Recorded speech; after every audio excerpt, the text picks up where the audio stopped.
Good evening, ladies and gentlemen. Welcome back to the channel. Today we're reading out of the journal again. This is a letter that I wrote to my dad. Um, I already did a video about my dad, told pretty much everything I wrote in here already. Wasn't about the journal, but the first 15 pages out of 18 pages is literally everything I already explained, so I'm going to read it. Towards the end, kind of where I'm talking about like similarities that we had and how I see myself as different than him. Um, and so we'll get right into it. All that fear, loathing, anger, angst, and the desire to escape that I've lived my whole life with landed me with an addiction that damn near killed me and probably could have at any time. But what I did different and am continuing to do different is a thing that you could never grasp, which is progress. I may have lost a girl that I loved, spent thousands upon thousands of dollars on drugs, which are both things that you have done. Are you proud yet? But you know what? Something else I've cultivated is the ability to know when something needs to change. And that change started with getting into the union. And more importantly, now going to rehab to get better. And I threw a little jab in here at him for what? I don't know. I was going through a lot of emotions at this time. This was towards the end of my stay. It was my last assignment. By the way, I make more money, have better insurance, and have a retirement plan, so fuck you. But again, I digress. This isn't a competition, as much as it might sound like. Um, what the key difference that will forever set me apart is the fact that I'm constantly willing to work, learn, and grow, whereas you were the antithesis of that. So thank you for inadvertently cultivating those traits of mine, as God knows that I would love to be nothing like you. And aside of some emotional problems that I have and will continue to work on, I am not like you. I actually care about myself. I care about others. I do what's right. I don't take advantage or bully my way through life, and I bust my fucking ass. So, thanks for that. And thanks for the gift of gab, because I'll admit you were really good at that. And the ability to talk to anybody definitely has its advantages.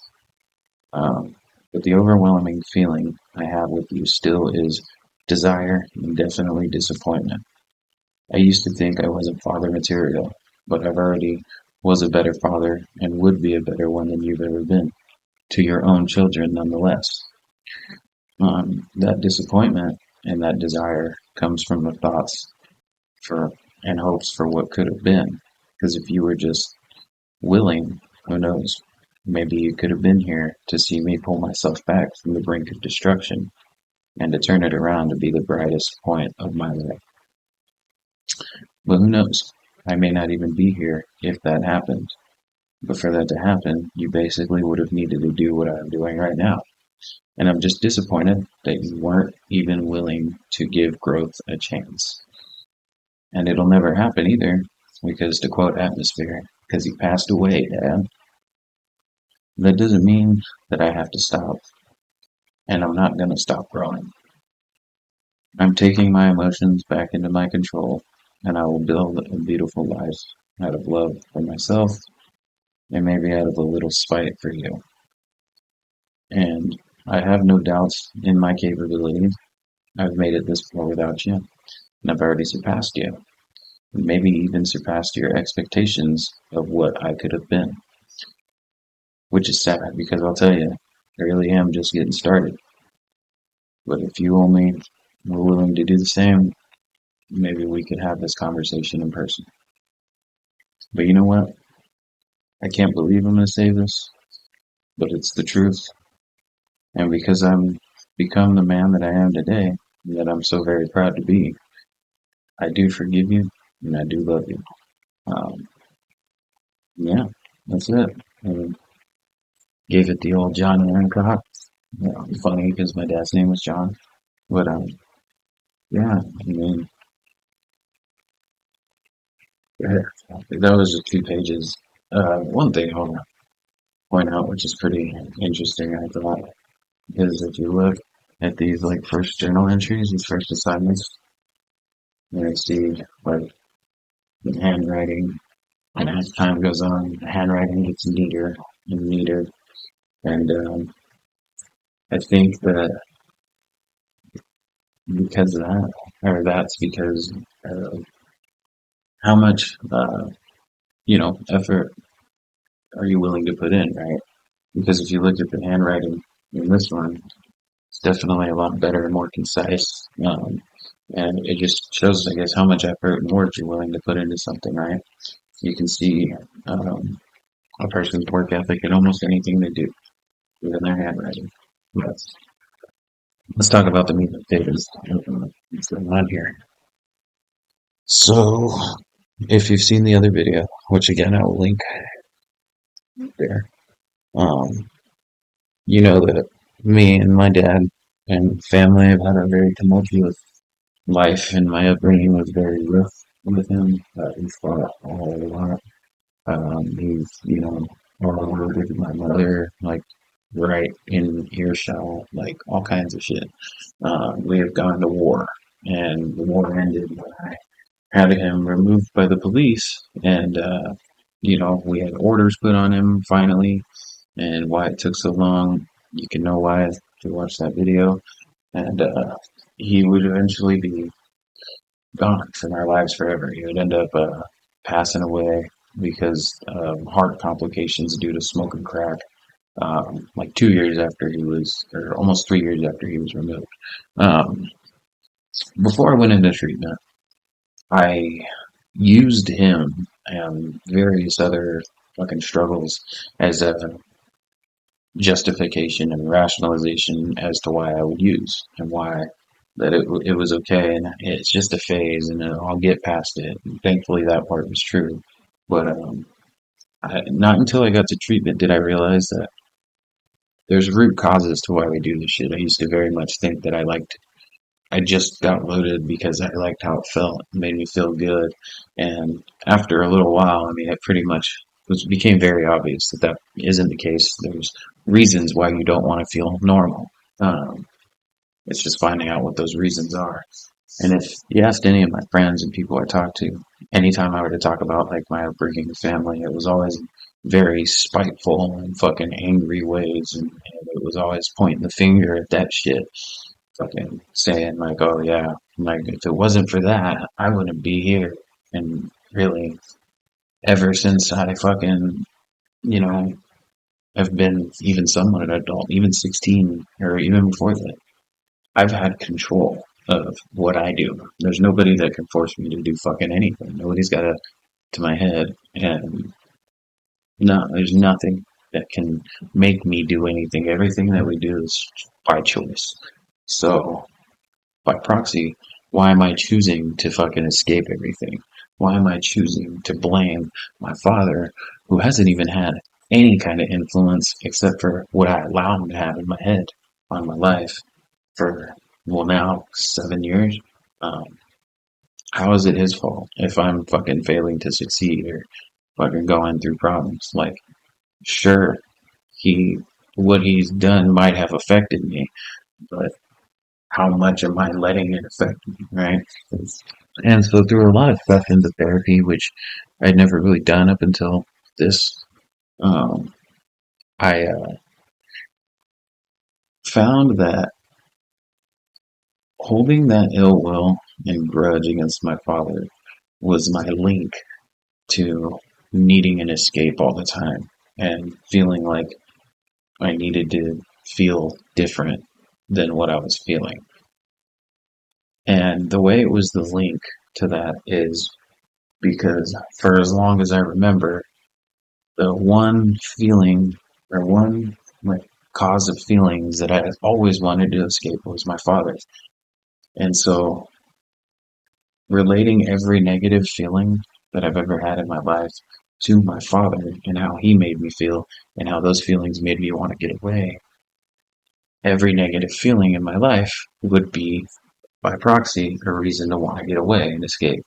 And when I really discussed why I was so angry with my dad, it was all these like Oh, he did this. He fucking was abusive. He fucking was fucking ruined my mom. He fucking, spit in my sister's hair. He did all these things. He fucking ruined my grandparents' house. All this shit. And I obviously don't like and hate that he did all those things. But what did he do to me? And what feelings do I have? Why do I have those feelings? What I came to the conclusion is that I know people can change, right? And my feelings, as much as they are anger and hatred, is even more disappointment and for desire, like I mentioned. And what that disappointment is that the desire part can never happen. That's no longer possible.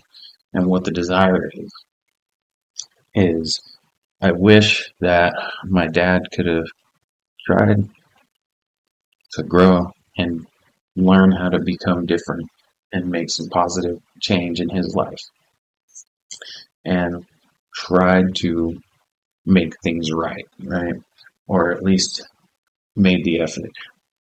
The desire is I wish that he could be here today as a part of mine, my brother and sister's lives that isn't negative, that's positive, and could see how much we've grown and how far we have come and are going to go. And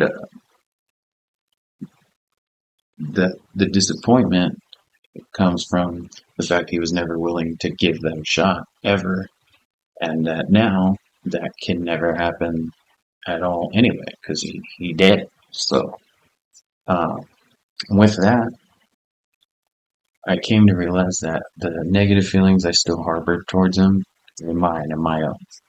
Those feelings of disappointment and desire, yes, he had a part in it, but those are my feelings. And through that, when I really thought about it, I found that, yeah, I was able to forgive him. I'll never forget, but I do forgive him because now all the feelings I have that are bad towards him are, like I said, my own. Um, I could be here, not disappointed. Don't give a shit that I don't get to see him. But yeah, no, those feelings are mine. And with realizing that, that was like the catalyst to seeing that all of my feelings are mine, and nobody else has control over them. I'm the one who has control over them. It's how much am I going to let things affect me. I like to say this a lot. Like traumatic things happen to us, we're the ones who continue to traumatize ourselves with them.